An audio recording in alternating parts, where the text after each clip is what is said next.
What's up, everybody, and welcome to another episode. Hit the like button, subscribe to my channel, and share the video. Hit the join button and become a member. Wow! Well, members get exclusive content. Hit the bell icon on my channel so that you'll receive a notification every time that I drop a video, and you can go and check the video out. If you have not subscribed to the channel, please do so. Support the Go Up movement.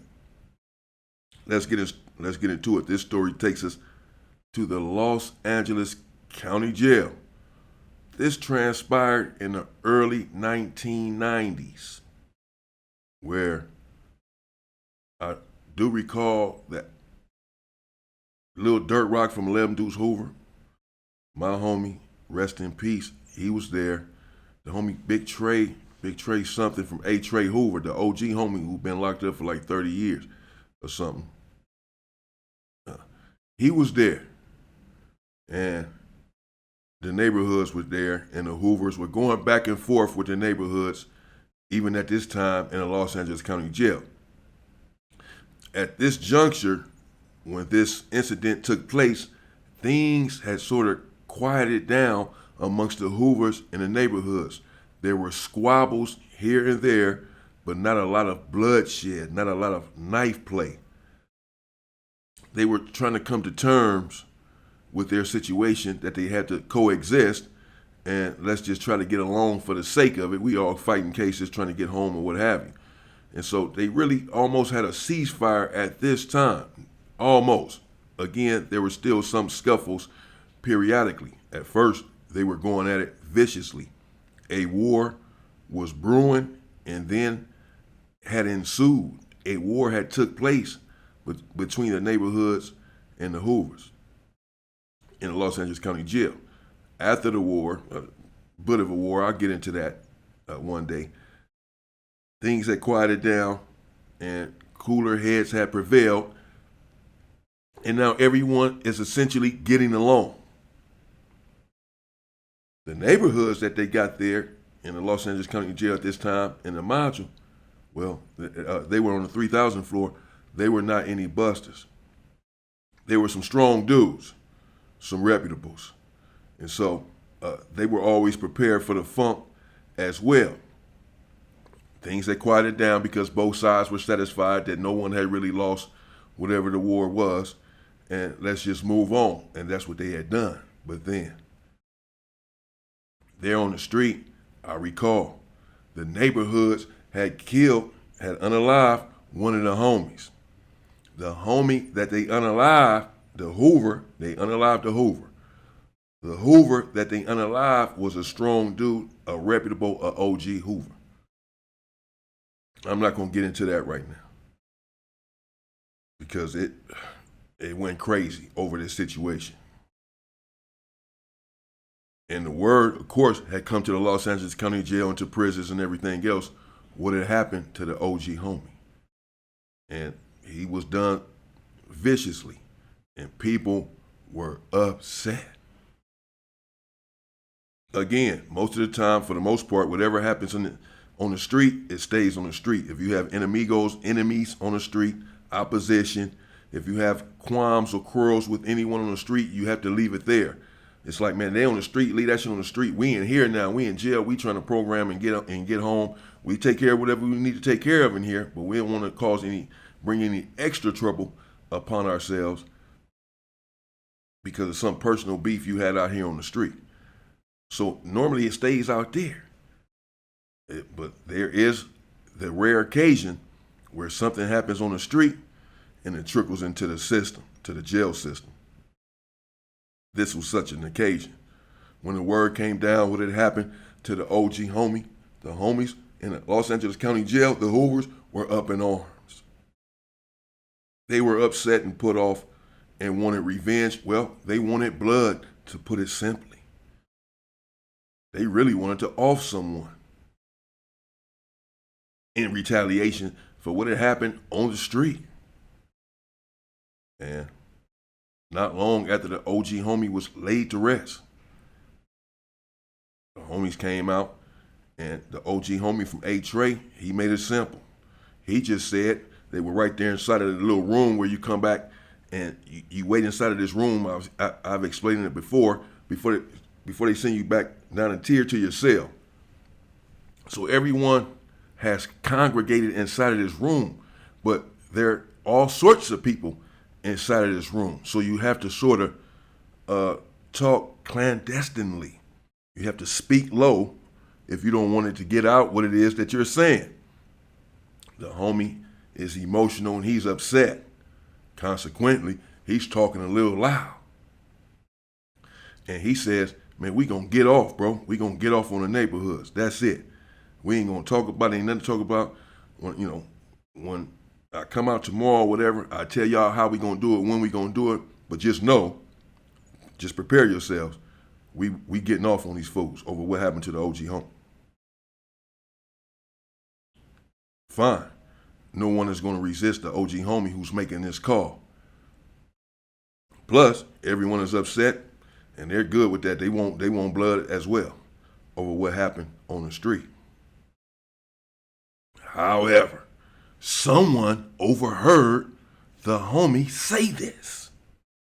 He spoke loud enough that other people heard it. I don't know who heard it, but someone heard it and went back and told the neighborhoods. They alerted the neighborhoods. They said, a war is brewing. A war is possibly imminent. The Hoovers are having sinister machinations. They're plotting on taking off on you guys, the neighborhoods. So be prepared, be ready for it, man. Just letting y'all know, I overheard this myself. I overheard the OG dude, whoop-de-whoop, say, man, that they about to get off on the neighborhood. So I'm just letting y'all know, just be ready. And the neighborhood said, no, we'll do you one better. We're not going to just be ready. Hell, we're going to go on the offensive. We're going to go on an attack. We're not about to sit back and wait on this. Are you sure you heard this correctly? Yes, sir. I heard it. They are plotting. Fine. We'll do something about it. And before the homie could even congregate again and put the plan together on how to best attack them, well, coming back from court, visiting, this and that, and some of the homies were in the dayroom and some other people. But there were not that many homies in the dayroom. And this is what the neighborhoods knew and understood. They was going to catch some slipping essentially by themselves. But they all was able to get out of their cells. They wanted to make sure that the homie, the OG homie from A-Trey was involved because they felt like he was the one orchestrating this and putting everything together and issuing this call. It was true. He was. And no one was going to resist the call. And everyone was with it. They wanted to sort of, I suppose, make an example of the OG homie. But that's not going to happen. But they came out and they came deep into the dayroom area, knowing there was just a few Hoovers in there. But that's just war. That's just plotting and planning. They caught some slipping, and they went in the dayroom and they took off. They attacked the Hoovers. They did. And they attacked the OG homie from A-Trey. Got him on the ground, hit him a couple times or whatever, and the homies came to his rescue. And I would say that the neighborhoods, they had got the best of that situation because they had sort of planned it out. They didn't have a lot of time to plan anything either because they had just got word that an attack upon their person was imminent, and so they had to respond. They had to do something to protect themselves. And they didn't have a lot of time because we were about to congregate and come with a plan and then exercise and execute that plan to attack them immediately. It was coming quickly, like the next day. So they didn't have a lot of time to plan and plot their attack. They got word around pretty quickly, though. Everybody meet up in the day room. We're going to catch some of them dudes up in there and smash them, however they worded it to themselves. But they came to the day room prepared, and they were pissed off. They later told, because they respect the OG homie. And so they later told him, bro, we had no choice. What would you do? We got word that y'all was about to attack us. We know that you making this call. We know what happened on the street. We know everything that's going on. And we know that it was probably going to be some knives involved. They didn't use any knives. The neighborhoods did not. And the Hoovers didn't have any knives at that time either. Again, they were returning from court, returning from visiting, whatever. And they just explained to the homie later that, it wasn't personal.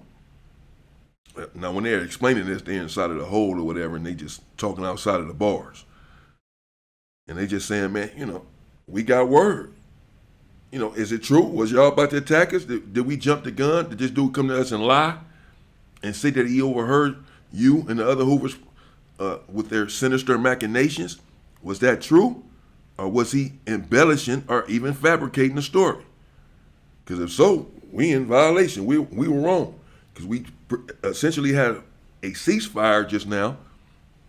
Everything was running smoothly with the neighborhoods and the Hoovers, and then they attacked off of the word of someone else. But, it was true.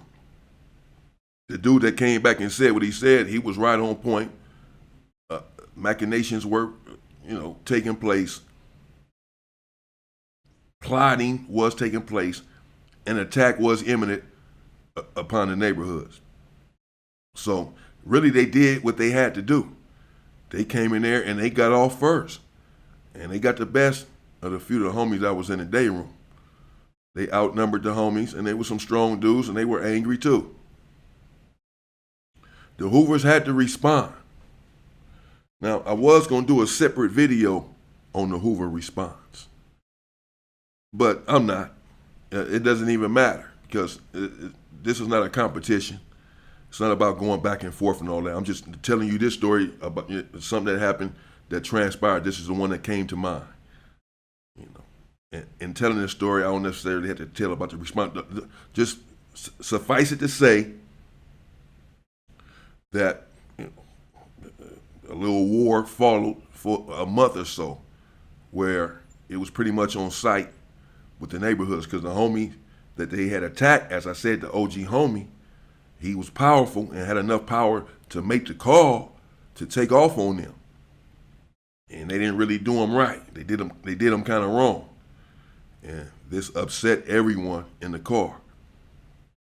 They wanted revenge. And they began to attack the neighborhoods pretty much everywhere they went. The neighborhoods, of course, were fighting back, and it was just a war and a little constant struggle for a month and a half or so after that. Let's just put it like that. I can get into detail about some of it, but it doesn't matter. As I said, trying to move forward, and we're talking about peace at this point anyway. So I'm just bringing you the story about what happened in that situation. The neighborhoods got word that the Hoovers were about to attack them, and they decided to attack first, go on the offensive.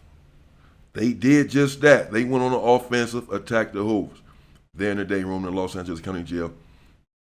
And again, I would say they got the best in that situation. It went on for a little while after, and then it was over. And that's what happened there in the Los Angeles County Jail. Now, as I said, normally, whatever happens on the street, it stays on the street, even if someone is unalive. That happens all the time, obviously, on the street. And it doesn't trickle into the system, into the prison system or the county jail system, whatever system, the jailhouse system. People normally separate the two. Whatever happens out there, it must stay out there. And vice versa. Whatever happens in prison, someone that's unalived in prison, typically, normally, it stays inside of the prison. It doesn't, filter out into the street. But in that situation, it did, and I understand why, but normally it doesn't. I'll be back. And in the meantime, stay free, people.